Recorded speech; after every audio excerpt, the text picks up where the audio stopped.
నమస్తే AP39 టీవీకు స్వాగతం. నేటి వార్త విశేషాలు. అనంతపూర్ జిల్లా కళ్యాణదుర్గం నియోజకవర్గం కంబదూరు మండలం కర్తనపర్తి గ్రామ పంచాయతీ సచివాలయ సిబ్బంది తీరు 6 నెలలుగా నవ్వులు పాలవుతుంది. పంచాయతీ కేంద్రంలో సచివాలయంలో ఉన్న సిబ్బంది విధులకు గై హాజరై ప్రజలకు నానా ఇక్కట్లు పెడుతున్నారు. రోజుకొకరు చొప్పున అటెండర్లతో సంతకం పెట్టి మిగిలిన వారికి సెలవులు ఎవరికి వారు మంజూరు చేసుకుంటున్నారు. మండల అభివృద్ధి అధికారి సైతం ఇన్ఛార్జ్ పాలన కొనసాగుతూ ఉండటంతో ఇక్కడ గ్రామ సచివాలయ సిబ్బంది ఆడిందే ఆట పాడిందే పాట తయారైంది. ఇతర సమస్యలపై సచివాలయానికి వస్తున్న ప్రజలు ఇక్కడే సిబ్బంది లేకపోవడంతో వెను తిరుగుతున్నారు. ఇదేమిటని ప్రశ్నించడానికి సైతం ఉన్నతాధికారులు ఉలుకు పలుకు లేకుండా తయారయ్యారు. గ్రామ ప్రజల తరపున మాట్లాడుతున్నాము.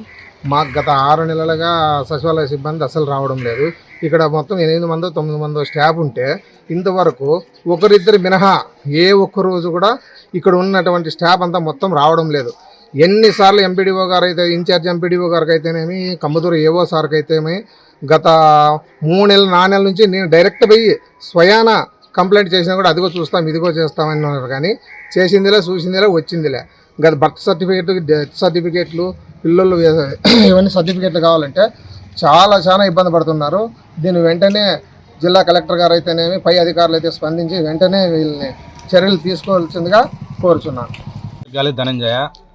ఇది సచివాలయం ఎన్ఆర్లు చెప్పినా కూడా వాళ్ళు ఎవరు ఇటుకి రావటం లేదు. అందువలన ఎమ్మెల్యే సార్ గారికి కలెక్టర్ సార్ గారికి వాళ్ళని వెంటనే వాళ్ళ మీద గప్పని చర్యలు తీసుకొని చేసుకుంటారని నేను ఆశిస్తున్నాను.